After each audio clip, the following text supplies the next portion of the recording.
chers collègues, donc en l'absence du président Olivier Servat, j'ai l'honneur donc de présider cette réunion et l'ordre du jour appelle la présentation du rapport d'information sur le grand âge et la dépendance dans les Outre-mer, issu des travaux de mesdames Stéphanie Adjé et Erika Barretz.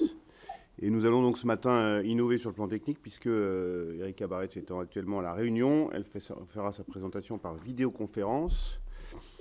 Espérons que les essais qui ont été menés hier, qui ont été concluants, le seront également aujourd'hui. Donc cette mission d'information, les travaux, vous les avez commencés dès le début du mois d'octobre l'année dernière. Et vous le savez, le dépôt d'un projet de loi sur la dépendance est annoncé comme imminent. Il nous était paru nécessaire, effectivement, ici à la délégation Outre-mer, de mener une mission sur ce sujet de manière à pouvoir amender le texte du gouvernement pour l'adapter aux spécificités ultramarines. Le calendrier parlementaire étant particulièrement chargé, ce projet de loi a subi un peu de retard puisqu'il est maintenant annoncé pour l'été. Quoi qu'il en soit, notre délégation est désormais prête puisque la mission d'information a été menée à son terme. Nous pourrons donc veiller à ce que le texte ne réponde pas seulement aux exigences de la France hexagonale, mais prenne aussi en compte les particularités de nos territoires ultramarins. À Paris, une quinzaine d'auditions ont été menées, ce qui a permis d'entendre, je crois, 36 personnes. Bien sûr, la mission d'information s'est également rendue, en particulier sur l'île de la Réunion en novembre, pour une mission brève mais dense, puisque en 2 jours et demi, elle a mené 12 auditions. Et il y a attendu une quarantaine d'acteurs locaux, de praticiens, mais aussi de personnes âgées, bien entendu. Il ressort de votre rapport que le vieillissement de certains territoires sera beaucoup plus rapide que dans l'Hexagone. La Martinique, la Guadeloupe et la Réunion en particulier vont être confrontées à une véritable révolution démographique à laquelle, de toute évidence, ces îles ne sont pas totalement préparées. Et ce bouleversement démographique sera d'autant plus difficile à gérer qu'il atteindra une population en moins bonne santé, plus précaire sur le plan économique, et dont les enfants, pour beaucoup, sont partis effectuer leur carrière dans l'Hexagone. Votre rapport présente une quarantaine de propositions que vous avez regroupées en différentes catégories. Il s'agit principalement de permettre à nos aînés de rester à domicile le plus longtemps possible, en aménageant leur logement, en développant la télémédecine, mais aussi, lorsque le séjour à domicile n'est plus possible, de développer l'accueil dans des établissements spécialisés encore insuffisamment nombreux. Enfin, il s'agira de rendre plus attractifs les métiers liés au service à la personne, car les soins prodigués aux personnes âgées demanderont beaucoup de main-d'œuvre. Mais ces métiers, on le sait, représentent aussi une véritable chance. Il est question de plusieurs milliers d'emplois non délocalisables pour des territoires qui connaissent des taux de chômage importants. Le grand âge peut donc constituer également une opportunité économique pour peu que nous sachions former nos jeunes, comme vous allez nous l'expliquer dans quelques minutes, même dans quelques secondes, puisque, mesdames les rapporteurs, je vous laisse la parole. Alors, donc, petit exercice. J'ai ma collègue en face de moi sur un. Ça ne fonctionne pas. Voilà. Donc, merci, Monsieur le Président, Madame et Monsieur les administrateurs, chers collègues. Le Président de la République avait annoncé dans son discours au Congrès de la Mutualité française de juin 2018 une grande loi sociale devant marquer le quinquennat sur le financement de la dépendance, celle-ci devant être pleinement reconnue comme une nouvelle vulnérabilité sociale. En préparation de ce futur grand projet de loi, plusieurs rapports ministériels et parlementaires ont été demandés afin d'établir constats et préconisations. Le rapport sur la politique du grand âge de M. Dominique Libault, rendu en mars 2019, le rapport sur l'attractivité des métiers du grand âge de Myriam El Khomri, rendu en octobre dernier, le rapport de ma collègue Audrey Dufeu-Schubert sur l'agisme et les discriminations vécues par les personnes âgées, le rapport parlementaire de mes collègues Caroline Fiat et Monique Iborra sur la situation dans les EHPAD, le rapport de Marie-Noëlle Battistel et Sophie Panonac sur la seniorité des femmes. Ces rapports, riches et complets, proposent un diagnostic et des propositions sur la situation du grand âge et de la prise en charge de la dépendance au niveau national. Dans ce contexte, il a semblé essentiel, dans le cadre de la délégation aux Outre-mer, d'inclure une approche ultramarine centrée sur les spécificités de ces territoires. En effet, trop souvent, les questions ultramarines ne sont abordées qu'en décalage avec les grands projets de loi. En matière de politique en faveur de l'autonomie, peut-être plus qu'ailleurs, anticipée et primordiale. Car les Outre-mer seront les premiers et les plus rapidement touchés par le vieillissement de leur population et doivent montrer le chemin à suivre aux autres territoires. C'est pour cela que nous croyons que réussir le basculement vers une société de préservation de l'autonomie des personnes âgées en Outre-mer, c'est réussir le basculement de la France tout entière. C'est dans cette optique que ma collègue Erika Barrett et moi-même nous sommes portées candidates en juillet dernier afin de devenir co-rapporteurs de cette mission d'information. Depuis début octobre, nous avons ainsi mené 15 auditions à Paris d'organismes publics et privés du secteur. Parmi les acteurs publics, l'UNCAS, donc l'Union nationale des centres communaux d'action sociale, la CNSA, la Caisse nationale de solidarité pour l'autonomie, des instituts statistiques comme l'INED ou l'adresse. Il était également important d'entendre les acteurs privés du secteur associatif, mais également mutualistes.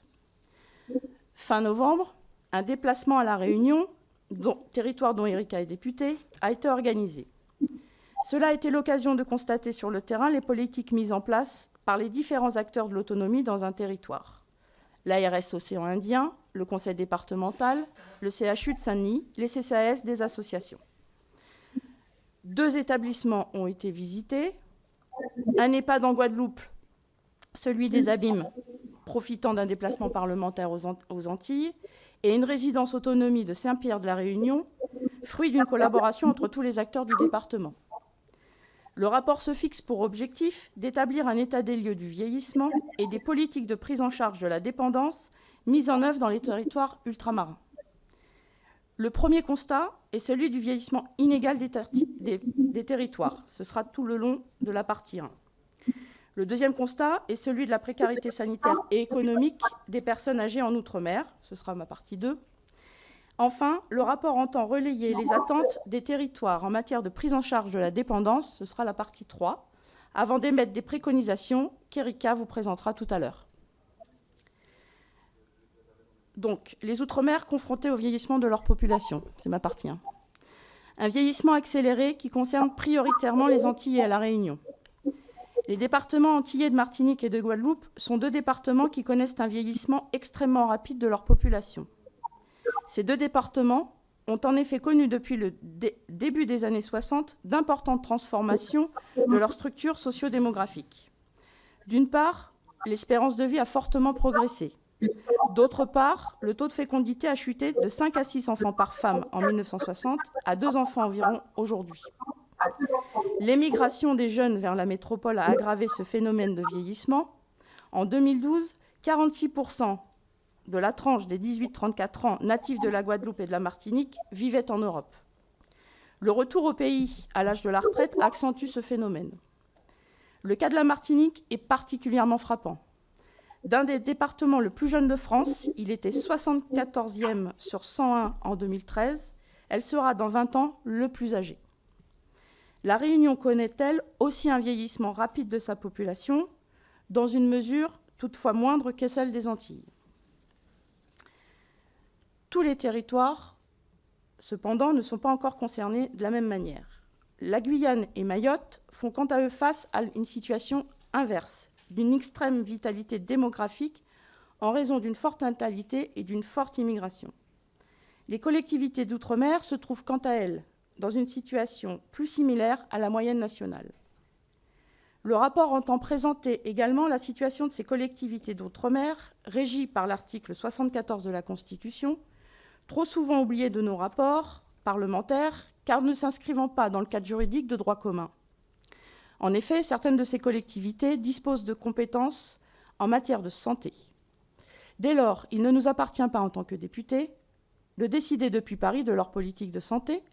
Nos préconisations ne s'adressent pas à ces collectivités.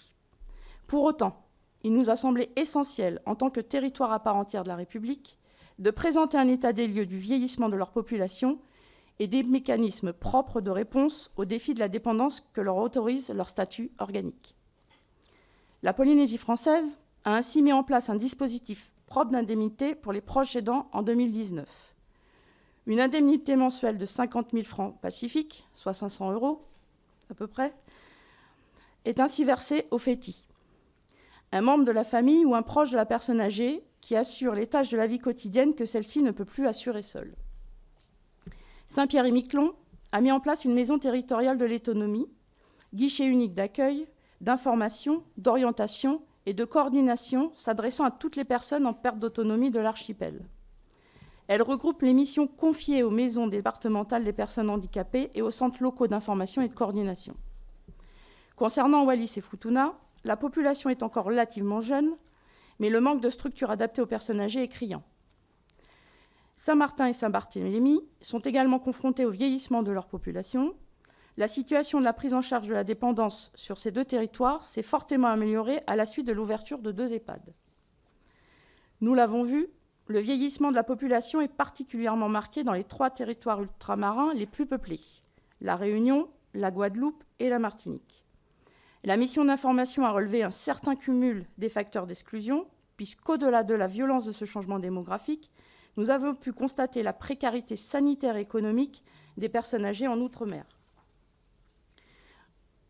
Donc celles-ci sont d'une part en moins bonne santé en Outre-mer que dans l'Hexagone, et la prise en charge de la dépendance reste insuffisante. De manière globale, les études mettent en évidence un état de santé général dégradé en comparaison de celui observé dans l'Hexagone. Ainsi, il existe un phénomène généralisé de surcharge pondérale, même chez les personnes âgées.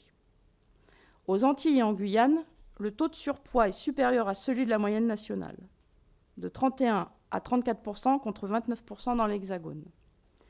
Le taux d'obésité est même une fois supérieur.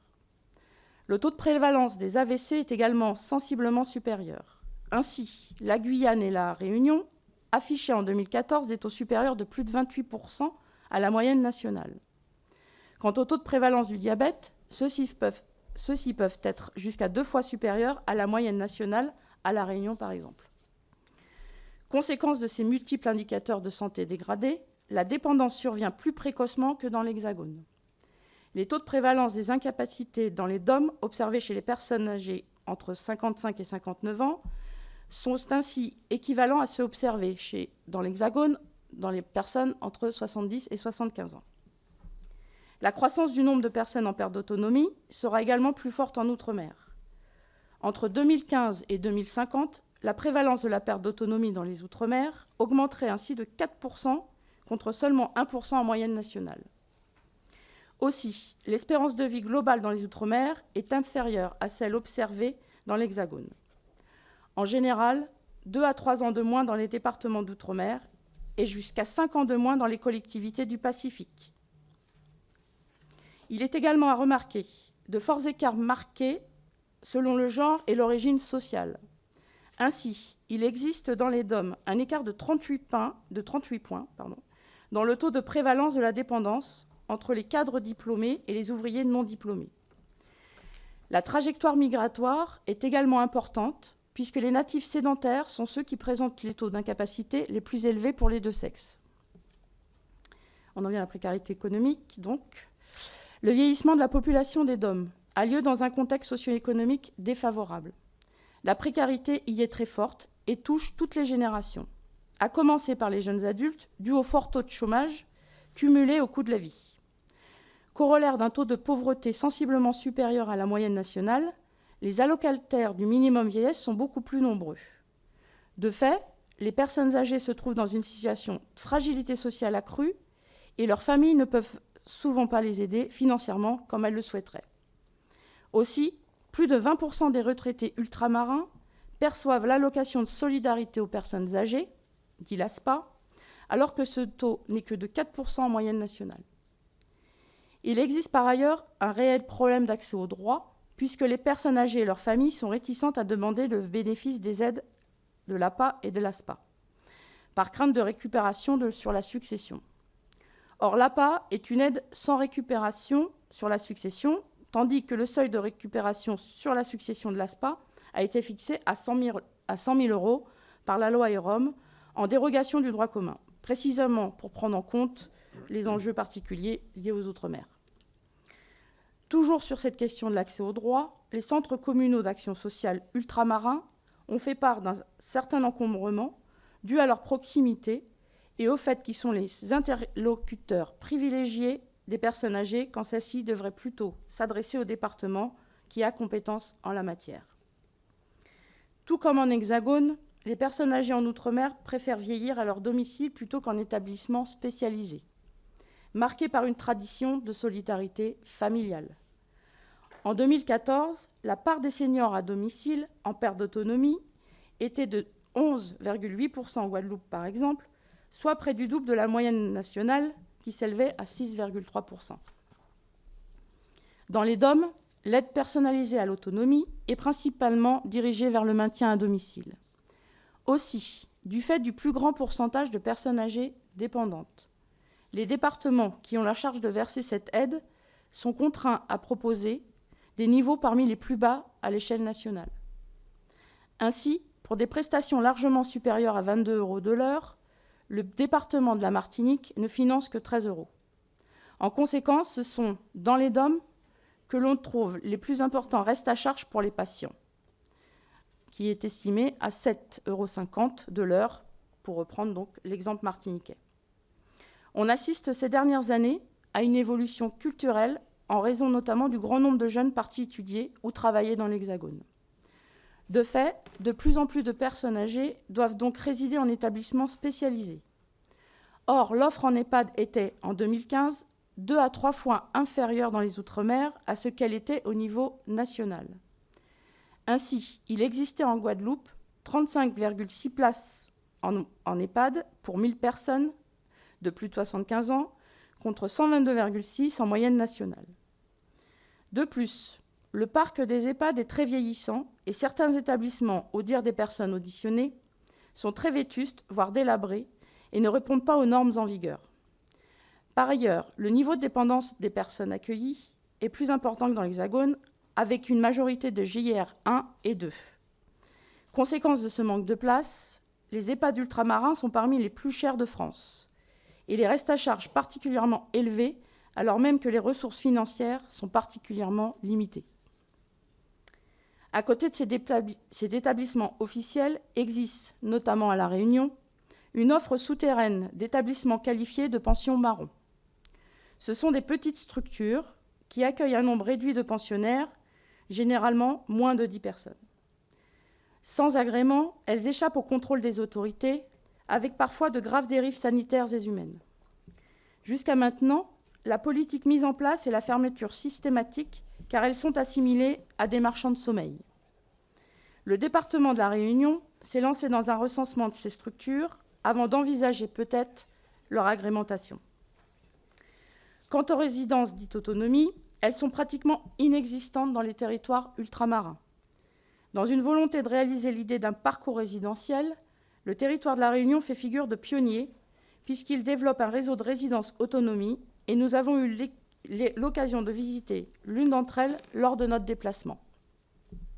Ces résidences autonomie sont le fruit d'un travail concerté du département, de la commune et des bailleurs sociaux, et constituent un exemple de travail coordonné, non seulement pour les autres territoires ultramarins, mais également pour les territoires hexagonaux. Toutefois, la mission d'information a relevé un manque de coordination et parfois même simplement de communication entre les différents acteurs des politiques publiques en faveur de l'autonomie des personnes âgées. C'est notamment le cas entre le département et l'ARS, qui ne sont souvent pas au courant des actions menées par chacun. En ce qui concerne les attentes des Outre-mer en matière de prise en charge de la dépendance, ces territoires ont totalement conscience que c'est toute une activité liée à la dépendance qui est amenée à se développer dans les prochaines décennies. L'économie du grand âge, ou Silver Economy, est un réservoir d'emplois important pour les Outre-mer. Le secteur des services à la personne au niveau national représenterait 3 500 entreprises pour un total d'environ 800 000 salariés. Avec le vieillissement de la population française, ce secteur économique ne peut que croître. À La Réunion, par exemple, ce sont entre 300 et 400 emplois qui sont créés chaque année par les opérateurs de services à la personne. Tout l'enjeu est d'orienter la formation des jeunes vers ces nouveaux emplois. Le département de La Réunion, particulièrement proactif en la matière, s'est ainsi fixé l'objectif de former 1 millier de jeunes pour s'occuper des seniors. Pour cela, la collectivité veut recourir à l'apprentissage. Ainsi, un centre de formation d'apprentis dédié au métier des services à la personne sera bientôt créé. La formation est d'une durée d'1 an et le CFA accueillera des profils variés, des jeunes, mais également des aidants en recherche de qualification professionnelle. Les territoires d'outre-mer bénéficient d'autre part d'un outil particulièrement précieux, les régiments du service militaire adapté. Ces unités à statut militaire jouent le rôle de centre d'apprentissage où des jeunes viennent apprendre, sous l'uniforme, un métier adapté au territoire dans lequel ils vivent. Il existe un enjeu à orienter les filières des RSMA vers l'accompagnement des personnes âgées. Le RSMA de Martinique propose ainsi 36 places par an, ce qui est insuffisant au regard des besoins nécessaires. Les orienter vers ce secteur est donc un enjeu. Orienter le bénévolat et le service civique vers les services à la personne est également nécessaire au regard des besoins. Les nouveaux mécanismes habitat inclusif et cohabitation intergénérationnelle solidaire introduits par la loi ÉLAN doivent également être promus en Outre-mer. Ils permettent avant tout de sécuriser des situations qui existent déjà en leur donnant un cadre juridique protecteur. La cohabitation intergénérationnelle solidaire met ainsi en place une colocation entre générations.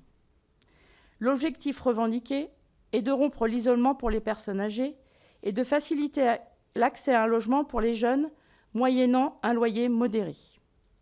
Celui-ci constituera en plus, pour la personne âgée loueuse, un complément de revenu certainement appréciable.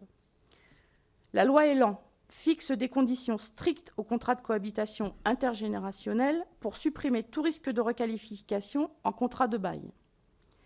Le caractère intergénérationnel est ainsi précisé. Il s'agit de jeunes de moins de 30 ans et de seniors de plus de 60 ans. Et la contrepartie financière doit être modeste.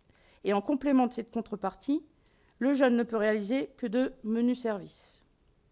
Aussi, il est désormais possible que les seniors et le jeune perçoivent l'allocation d'aide au logement simultanément si leurs conditions le permettent. Concernant l'habitat inclusif, habitat regroupé, destiné aux personnes handicapées ou personnes âgées, la loi ÉLAN crée un forfait habitat inclusif financé par la CNSA, attribué aux personnes âgées classées dans les des GIR 1 à 5. Le forfait n'est pas versé directement aux personnes âgées, mais à la personne morale chargée d'assurer le projet de vie sociale et partagée, sous réserve que celui-ci respecte bien le cahier des charges national et qu'il soit retenu par l'ARS à la suite d'un appel à candidature.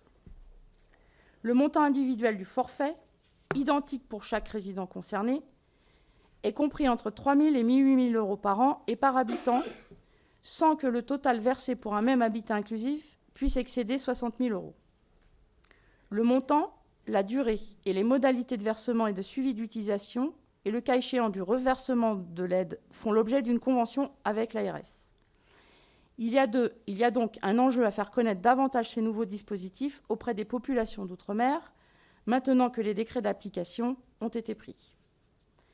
Il existe également un enjeu ultramarin concernant la maladie d'Alzheimer. En effet, cette maladie est en pleine expansion dans l'Hexagone comme dans les territoires d'outre-mer. Et il manque dans ces territoires une sensibilisation spécifique à la maladie, trop souvent associée à un type de folie. L'Association France Alzheimer mène ainsi un travail remarquable de prévention, notamment aux Antilles et à Mayotte. De manière générale, la mission d'information tente à favoriser le rôle de prévention. Le recours au sport sur ordonnance est par exemple intéressant en termes de prévention, comme l'indique par ailleurs le récent rapport de mes collègues Maud Petit et Jean-Philippe Nilor. La commune de Saint-Paul-de-la-Réunion a ainsi mis en place un dispositif expérimental d'accompagnement par la pratique régulière d'activités physiques. Ce parcours sur ordonnance s'effectue en 2 étapes. La première consiste à aller voir son médecin traitant, qui pourra prescrire des séances d'activité physique.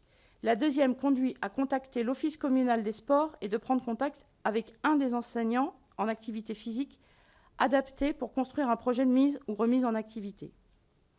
La mission d'information n'a pu que saluer cette initiative très positive. Le rôle des aidants est également salué par la mission d'information. L'exemple du baluchonnage, programme québécois qui permet aux proches qui aident des personnes âgées à prendre du temps pour eux, en leur permettant de quitter le foyer pour des vacances pendant qu'un professionnel le remplace pour une durée entre 4 et 14 jours en habitant à son domicile. Si le baluchonnage n'est pas encore institutionnalisé en France, il existe dans les Outre-mer des associations visant à soulager le quotidien des proches des personnes dépendantes ou atteintes de maladies. C'est le cas, par exemple, des associations de Morne Rouge et Casse Grande Moune en Martinique. Avant de passer la parole à ma collègue Erika Barrette, je vous remercie pour l'attention que vous avez portée à mes propos. À toi, Erika. Oui. Merci. Merci, Stéphanie. On va donc écouter maintenant Erika. Depuis La Réunion. Bonjour, vous m'entendez? Est-ce que vous m'entendez? Oui, on t'entend très bien. Ah. Vous m'entendez? Vous m'entendez? Oui, on t'entend bien. Non, tu m'entends pas là. Hein. Très bien, merci. Si? Ok. Moi, je vous entends. J'ai entendu Stéphanie pendant tout son exposé. Ça a très bien marché. Bon, parfait. On t'écoute. Monsieur le Président, chers collègues, chère Stéphanie, Madame et Monsieur les administrateurs, d'abord, nous faisons avec ma collègue Stéphanie Adjer une première. On s'était promise de faire cet exercice et on s'était dit que si ça fonctionnait, on pouvait imaginer que cette première expérience pourrait insuffler d'autres rapports présentés au-delà des océans et montrer qu'on pouvait tout à fait travailler sans prendre l'avion. On serait en plus dans une démarche assez exemplaire. Donc, je vais peut-être compléter très rapidement ce que Stéphanie vient de dire de façon très complète, peut-être en précisant qu'effectivement, le travail qui a été fait par notre mission nous a vraiment donné l'occasion de balayer l'ensemble des territoires, quel que soit leur statut. Je pense que ça, c'est très important. Et puis d'entendre également un certain nombre d'acteurs, publics ou privés, et puis associatifs, et nous avons vraiment, je pense, eu un panel très intéressant d'expériences échangées avec les uns et les autres. Ce qui doit être mis en relief, et j'insiste également, c'est sur le fait que nous avons des défis, enfin ce défi du grand âge est un défi extrêmement important, extrêmement complexe, extrêmement violent aussi parce qu'il va aller très vite et différent selon les territoires, ce qui ne simplifie pas bien sûr la démarche et les propositions que nous avons à faire. Donc, je voudrais mettre en exergue que le premier de nos devoirs pour relever ces défis importants, ça va être d'aller très vite, parce que c'est sur les 10 prochaines années, par exemple à La Réunion, que l'enjeu du vieillissement va se faire. Donc, aller très vite, ça suppose que nous ayons une méthode de travail et des axes très clairs qui soient partagés par l'ensemble des intervenants. Et puis, l'autre élément, c'est que comme les situations sont différentes, les statuts différents, nous allons devoir faire face à une démarche innovante et porter des innovations sur nos territoires.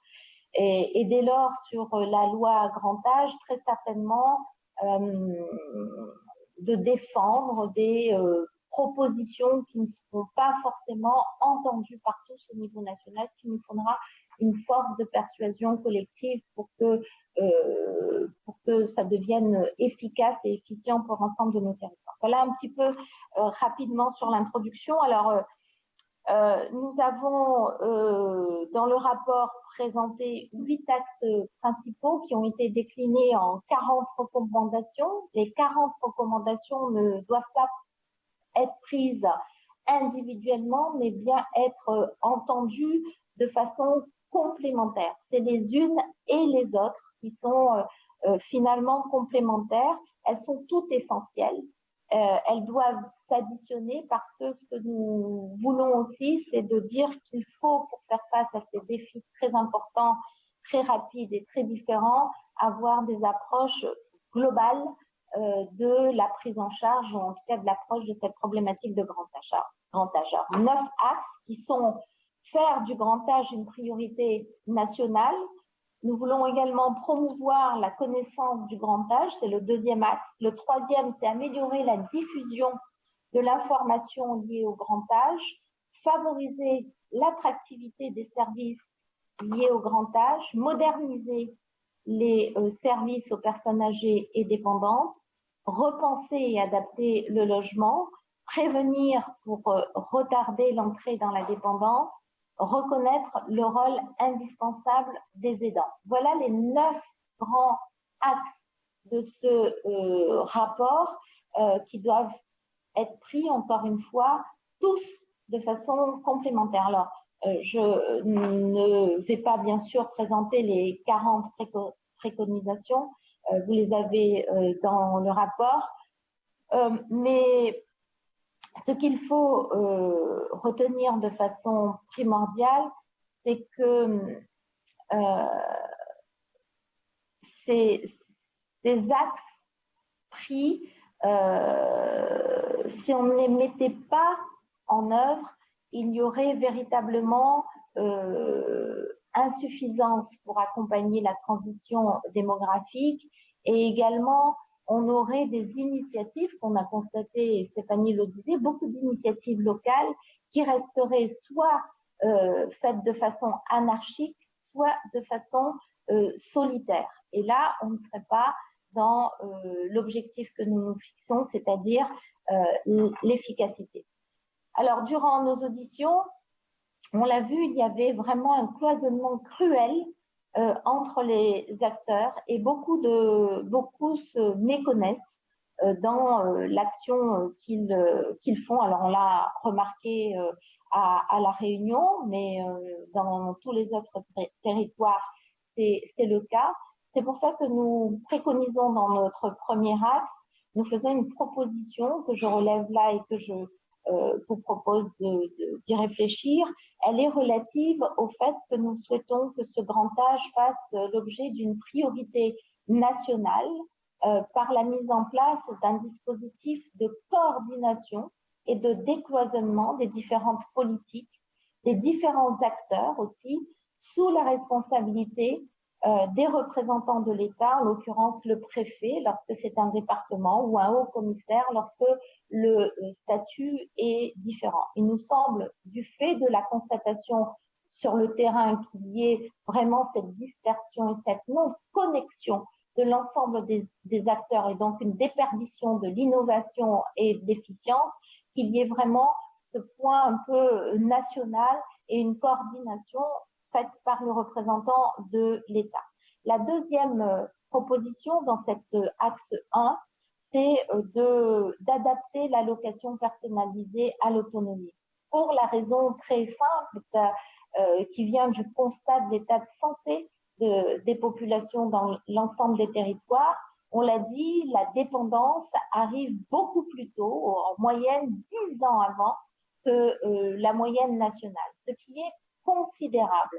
Ça, c'est une chose. La deuxième chose, Stéphanie l'a expliqué, c'est que nous sommes dans une situation également assez révoltante, puisque je rappelle que dans les territoires, nous avons les plus forts taux de pauvreté et de chômage, et dans le même temps, nous avons les restes à charge qui sont les plus importants, et les coûts en établissement qui sont également les plus importants. Dès lors, il nous semble, au nom de l'égalité réelle, que nous puissions absolument avoir une approche singulière et d'adaptation de l'APA, qu'elle soit l'APA, donc l'allocation personnalisée d'autonomie à domicile, ou en établissement. L'axe 2 se concentre sur le manque cruel d'informations. Nous l'avons constaté tout au long de nos auditions à différents niveaux. Le premier niveau est un niveau national ou régional, où nous avons vu qu'il y avait beaucoup d'informations très riches, quelquefois peu aussi, et nous nous sommes dit que pour faire face à de tels enjeux si en termes de politique publique, les acteurs ne pouvaient pas avoir à leur disposition d'éléments statistiques suffisants, il était impensable que les bonnes analyses puissent être faites et donc les bonnes anticipations également sur les politiques publiques à mettre en œuvre. Donc, nous pensons que véritablement, il nous faut des données statistiques et d'informations beaucoup plus pertinentes, beaucoup plus complètes et beaucoup plus partagées. Ensuite, une information à un niveau plutôt population. Il nous semble que pour faire face à cet enjeu rapide là, du vieillissement, dès le plus jeune âge, les populations doivent être informées de ce que veut dire entrer dans le grand âge. Qu'est-ce que ça veut dire, le vieillissement? Comment ça va se passer? Que pouvons-nous faire les uns et les autres? C'est aussi un enjeu pour informer et encourager le bénévolat. C'est aussi l'information sur ce grand âge, un moyen aussi de apaiser les familles qui auront à faire face au vieillissement de leur entourage et des êtres qu'ils aiment. L'information, c'est aussi, Stéphanie le disait, c'est lié à la création de la filière de formation parce que derrière le grand âge, il y a aussi une filière économique importante qui est devant nous, qui a commencé dans certains territoires. Mais il faut que cette filière devienne plus attractive. Et pour être plus attractive, il faut, dès le départ, partager l'information, attirer les jeunes gens et les jeunes filles vers ces nouveaux métiers qui s'ouvrent demain devant nous. Il nous semble également dans les axes qui ont été identifiés par nous qu'il serait vraiment très important que nous puissions moderniser les services en favorisant des spécialistes liés à la pathologie du grand âge.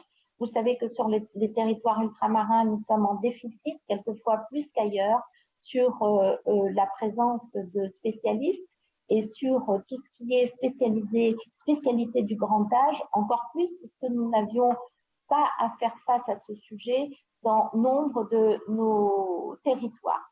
Nous pensons également qu'il faudrait donner plus de responsabilité aux médecins coordonnateurs de chaque EHPAD pour compenser justement le manque de médecins spécialisés. Nous voulons également, puisque c'est un axe qui a été prévu et développé voulu par le gouvernement, profiter des téléconsultations pour que ce soit un service mis à disposition pour nos personnes âgées qui puissent avoir un suivi médical à distance de qualité et que leurs demandes puissent être ainsi satisfaites. Stéphanie a parlé des pensions marrons. Je voudrais juste dire que c'est un phénomène qui se développe beaucoup et qui est vraiment très présent dans nos territoires. Ça peut correspondre à une approche culturelle du maintien à domicile et de la vie à domicile. Néanmoins, on ne peut pas laisser se développer hors cadre légal ce genre de structure et il faut absolument dans le prochain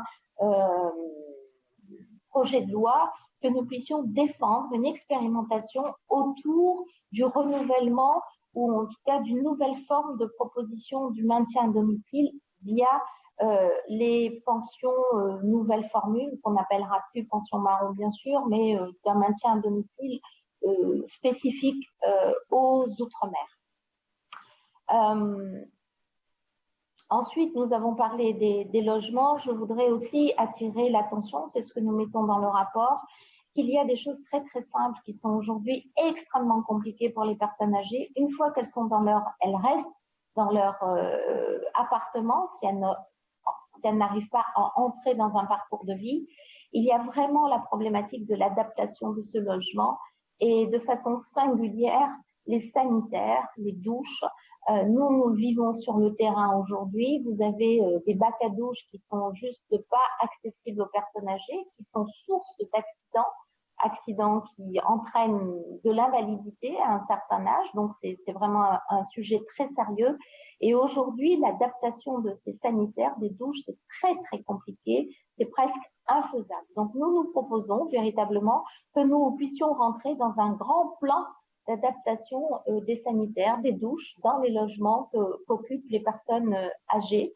Ça me fait la transition avec la prévention. Stéphanie l'a dit, nous militons beaucoup, nous croyons beaucoup, en tout cas dans nos territoires, à partir du moment où la dépendance arrive plutôt de 10 ans en moyenne qu'au niveau national.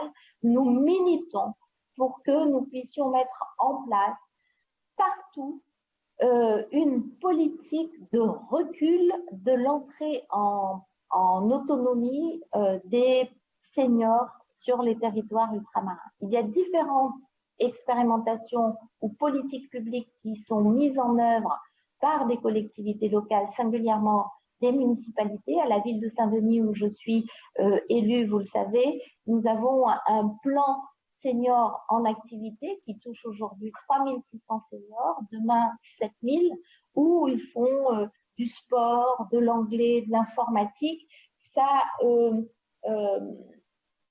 stimule l'esprit, stimule le corps et lutte contre l'isolement. Donc, c'est un sujet qu'il faut absolument prendre à bras-le-corps, aider les collectivités à faire ces politiques publiques. Et enfin, on ne pouvait pas passer à côté de la problématique des aidants. J'attire l'attention que pour les aidants, en particulier sur nos territoires, nous sommes sur des aidants familiaux qui sont en très grande difficulté socio-économique et il est encore plus important, j'allais dire, qu'ailleurs, que nous puissions les aider dans leur démarche administrative, dans leur solutions de répit-repos, dans leur accompagnement personnel pour qu'eux-mêmes ne rentrent pas trop rapidement dans de l'isolement et dans de la maladie. Les familles qui prennent en charge leurs seniors sont des familles qui aujourd'hui sont aussi soit au chômage, soit vivent au-dessous du seuil de pauvreté, soit ont des logements pas adaptés et pas suffisants pour l'accueil de qualité.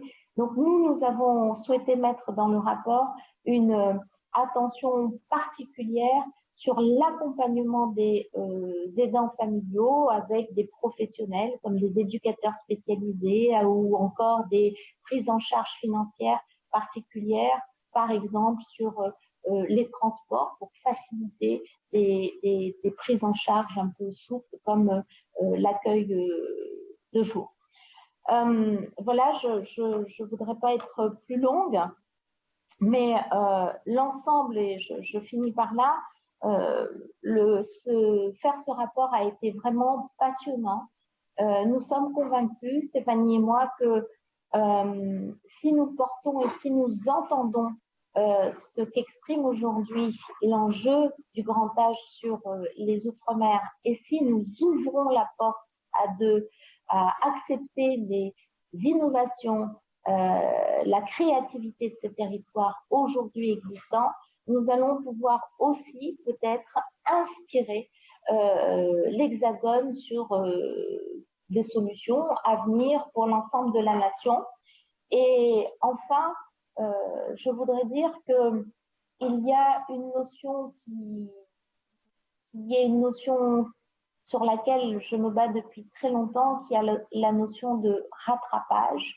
Nous devons être dans de l'innovation parce que nous allons faire face à un phénomène que la France hexagonale a déjà connu et que nous allons connaître, mais nous devons également compléter ça par un effort de rattrapage en termes d'établissements spécialisés. Stéphanie l'a dit, nous sommes sous-dotés, nous sommes les territoires vraiment très très loin de la moyenne nationale en termes de dotation en établissements spécialisés. Nous ne pouvons pas faire que du maintien à domicile, il est illusoire de le penser.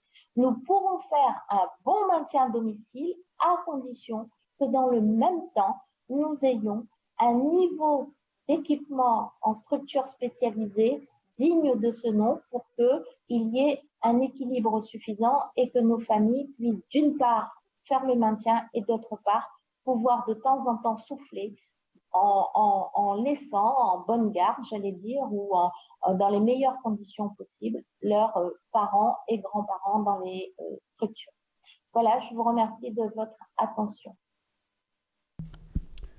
Merci beaucoup à toutes les deux pour ce rapport et cette présentation. Je crois que c'est effectivement un rapport indispensable lorsque on voit, comme vous l'avez dit toutes les deux, qu'en Outre-mer, la dépendance arrive en moyenne 10 ans avant la moyenne nationale. On voit bien qu'en Outre-mer, on a ce qu'on appelle des écarts à la moyenne dans tous les domaines et dans ce domaine-là en particulier.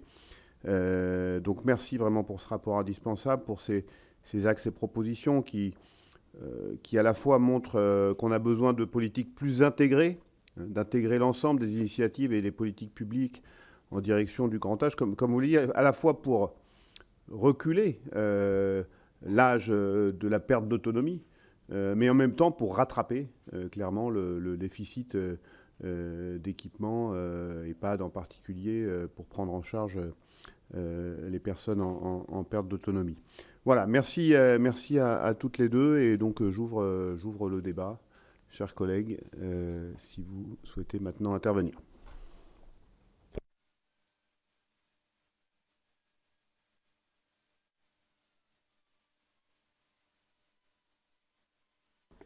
Effectivement, moi je voulais saluer, effectivement, je profite de ce temps pour vraiment saluer le travail qu'on a fait avec Erika.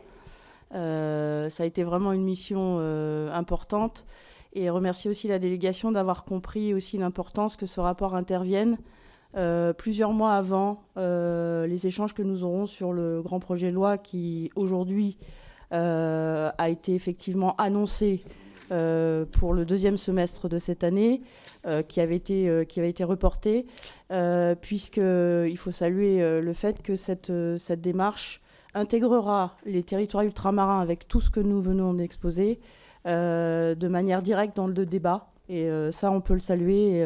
Voilà. Merci. Chers collègues, si vous n'avez pas d'intervention complémentaire, pas de questions particulières, pas de questions diverses non plus qui concernent notre délégation. Oui. Oui, avant les questions diverses sur la délégation. S'il n'y a pas de questions, donc sur le rapport. Oui. Audrey Coquendo. J'étais en train de chercher. Tu parles? D'abord, un grand merci pour le travail qui a été fait et pour ce rapport. Simplement pour venir un peu mettre un petit focus sur ce qui se passe en Polynésie, parce que c'est ce que je connais le mieux. Je crois qu'il ne faut pas oublier la différence de perception par rapport au grand âge qu'il y a chez nous. On n'a pas l'habitude de laisser nos parents ou nos grands-parents. On les garde à la maison. Parfois à tort, parce qu'il y a une limite à ce qu'on peut faire, il y a une limite à ce qu'on sait faire. Et en fonction des pathologies, en voulant bien faire, on fait mal. Je vous dis ça parce que j'ai été confronté moi-même à cette problématique. Mon papa était atteint d'Alzheimer, et j'ai eu beaucoup de mal à accepter de le laisser partir en maison. Parce qu'au début, je me disais, non, je ne peux pas, c'est lui qui m'a élevé et je dois m'en occuper jusqu'au bout. Et il arrive un moment où, bon, surtout dans des cas comme les maladies neurodégénératives, où il faut laisser les professionnels faire, parce que si on essaie de faire soi-même, si on insiste, on se fatigue déjà. Je crois que sur Alzheimer, je crois qu'il y a une statistique un peu étonnante qui dit que 70% des aidants meurent avant le malade parce qu'ils s'épuisent. Et puis il y a aussi des façons de faire, des gestes qu'il est très difficile, et une attention de tous les instants en plus, qu'on ne peut pas malheureusement apporter tout seul. Donc ça s'est fait progressivement. On a commencé par prendre une aide de vie aux familles qui venaient nous aider à la maison. Et ensuite, il a bien fallu à un moment donné se résoudre à le mettre dans une maison spécialisée.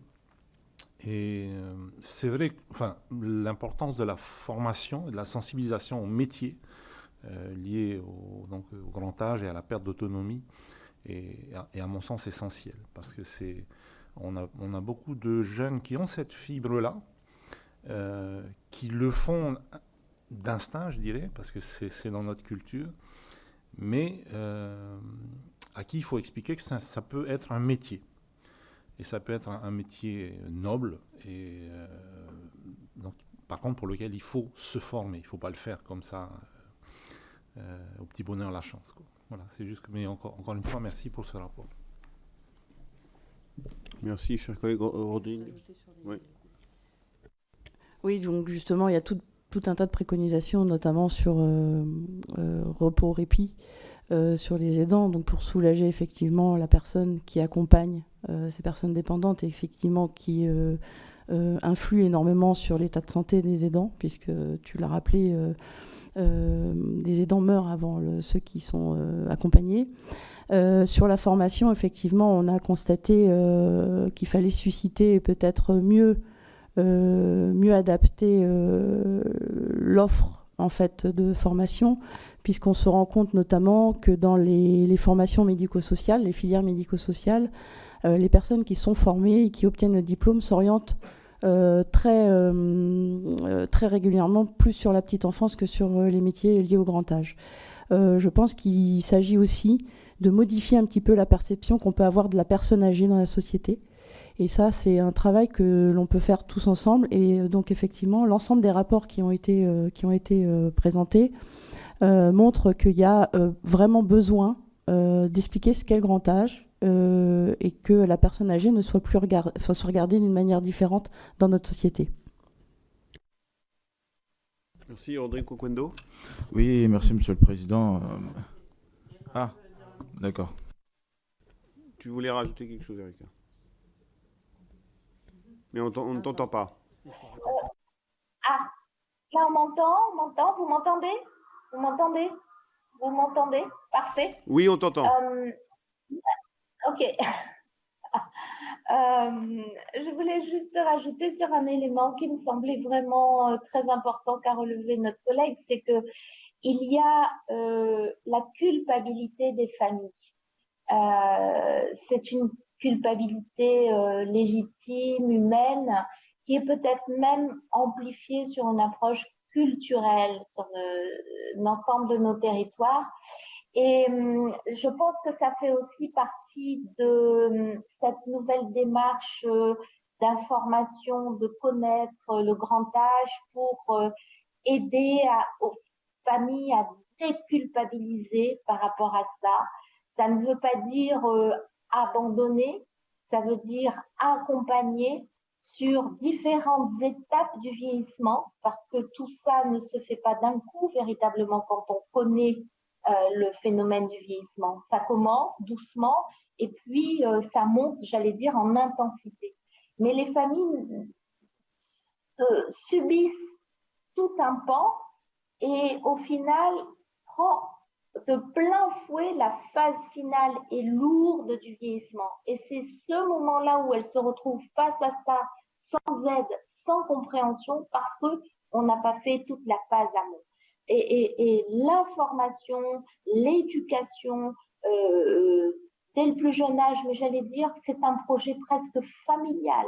À partir du moment où il y a des personnes dans la famille qui vieillissent, on devrait tous pouvoir réfléchir ensemble, c'est presque de l'éducation populaire ça, réfléchir ensemble sur comment est-ce qu'on aborde le vieillissement de son père ou de sa mère sans culpabilité et en même temps en ayant des solutions qui nous offrent, d'où l'enjeu fondamental d'avoir un panel, j'allais dire,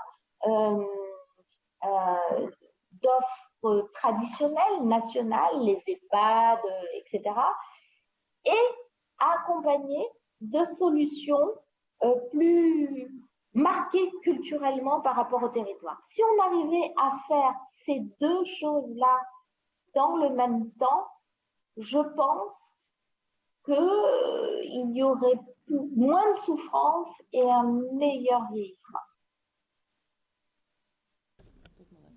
Merci Erika. Rodrigo Cuendo, vous avez la parole. Oui, merci Monsieur le Président. Je tiens aussi à remercier mes collègues pour cet excellent rapport. Il y a plusieurs préconisations que vous avez souhaité mettre en exergue. Je souhaiterais, moi, apporter au fait aussi que vous puissiez m'apporter encore un peu plus d'éclairage sur les leviers de financement que vous préconisez. Justement, parce que bon, c'est vrai qu'il est important de porter un regard bienveillant sur la personne âgée en perte d'autonomie, laquelle ne doit pas être marginalisée, mais au contraire respectée et pleinement intégrée à notre vie sociale, afin qu'elle vive bien sûr le plus longtemps possible en bonne santé. Quels sont les leviers que vous préconisez financiers qu'on peut travailler dessus dans les mois à venir, surtout sur la loi sur le grand âge et l'autonomie qui va bientôt arriver? Quelles sont vos préconisations à ce sujet? Je vous remercie, mes chers collègues. Merci, chers collègues. Erika, tu veux peut-être intervenir? Parce que sur les leviers de financement, la problématique, c'est que donc, le grand projet de loi, c'est le grand projet de loi qui va le définir. Nous, on intégrera effectivement le besoin spécifique sur le financement de la dépendance dans nos territoires ultramarins, compte tenu du coût de la vie, compte tenu de la prise en compte du mode de calcul de l'APA ou de l'ASPA. Néanmoins, les leviers de financement, pour l'instant, sont, je dirais, dans les couloirs du ministère. Erika, si tu veux ajouter, peut-être. Oui.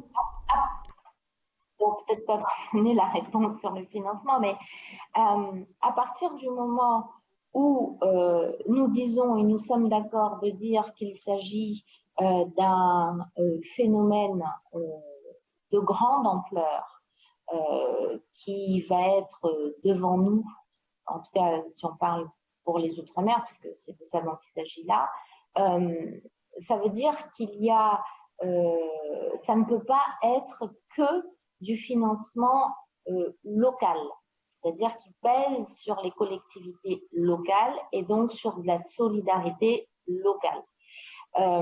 J'insiste vraiment là-dessus parce que, encore une fois, nous allons vivre un phénomène démographique qui a été déjà vécu au national. Et ce qui a été construit au niveau national a été construit avec de la solidarité nationale. Il ne faudrait pas que demain, parce que nous vivons en décalage ce phénomène démographique, qu'on nous dise au final, ben écoutez, faites financer ça par vos collectivités locales. Ça, c'est un point qui me semble très important, sur lequel nous devons vraiment résister. Ma petite expérience de députée me fait dire qu'il y a un vrai risque là-dessus. C'est un enjeu qui doit être financé aussi par de la solidarité nationale. Et dernier élément par rapport à ça, c'est que lorsque les prises en charge, lorsque les familles n'ont pas la bonne prise en charge du grand âge, il y a une répercussion violente sur l'ensemble de l'unité familiale. C'est-à-dire qu'il peut y avoir véritablement une détérioration de la relation de couple, père-mère, de couple, et il peut y avoir un impact sur la réussite scolaire des enfants. Parce que lorsque un grand-parent se rajoute à la promiscuité d'un habitat pas adapté et qu'on se pousse pour pouvoir mettre un nouvel arrivant avec une pathologie ou un vieillissement lourd, les conditions de réussite de l'enfant ne sont plus réunies. Et c'est pour cela qu'il me semble que l'enjeu sociétal est tellement important que nous devons l'expliquer pour que, en plus des politiques publiques qui pourront traditionnellement être prises en charge par le local, quelles que soient les structures, nous devons avoir absolument une solidarité nationale, un plan de rattrapage et d'innovation pour la prise en charge du grand âge dans nos territoires. Merci Erika. Peut-être que c'est ta petite expérience de député et ta grande expérience de ministre qui te fait que tu sais un peu de quoi tu parles. Oui, oui, oui. C'est complètement ça. Et c'est la mienne, mais c'est celle de tous les autres avant nous pendant 70 ans. Et c'est celle que nous vivons encore aujourd'hui. Nous devons toujours être dans de l'explication de texte, de l'explication et de la justification des choses. Or, aujourd'hui, à la lecture du rapport et de ce que Stéphanie singulièrement a exposé tout à l'heure très brillamment, nous sommes dans une situation spécifique. Point, c'est objectivé par des chiffres, par des statistiques. À partir de ce moment-là, comme les territoires sont différents, nous devons donc avoir des approches différentes. Et ça fait 70 ans que ça dure, qu'il faut à chaque fois justifier les choses, et même quand on justifie de façon objective et démontrée, les résultats ne sont pas toujours là sur des combats qui sont très justes et qui sont très légitimes. Merci, chers collègues. Pas d'autres interventions. Donc, on va mettre aux voix l'autorisation de publier le rapport. C'est bien ça. Voilà. Donc, qui s'y oppose, qui s'abstient. Donc, adopté à l'unanimité. Y a-t-il des questions diverses concernant la délégation? Non plus. Eh bien, écoutez, chers collègues, je vais maintenant lever la séance. Notre prochaine réunion de la délégation aura lieu le lundi 10 février à 15h avec 2 points à l'ordre du jour. L'audition de M. Arnaud Martranchard, délégué interministériel à la transition agricole des Outre-mer, ainsi que la présentation du rapport d'information de la mission Flash sur l'impact de la réforme des retraites dans les Outre-mer. Présentation par nos collègues Sophie Panonac et Mansour Kamardine, ainsi que Serge Letchimi. Merci, chers collègues. Cette réunion sera suivie, par contre, à 17h30 par la réunion du bureau de notre délégation. Merci. À toutes les deux, surtout. Merci beaucoup. Merci, Erika. À bientôt. Merci, Stéphanie. Je t'entends plus. Merci, Erika. À bientôt. Merci. À bientôt.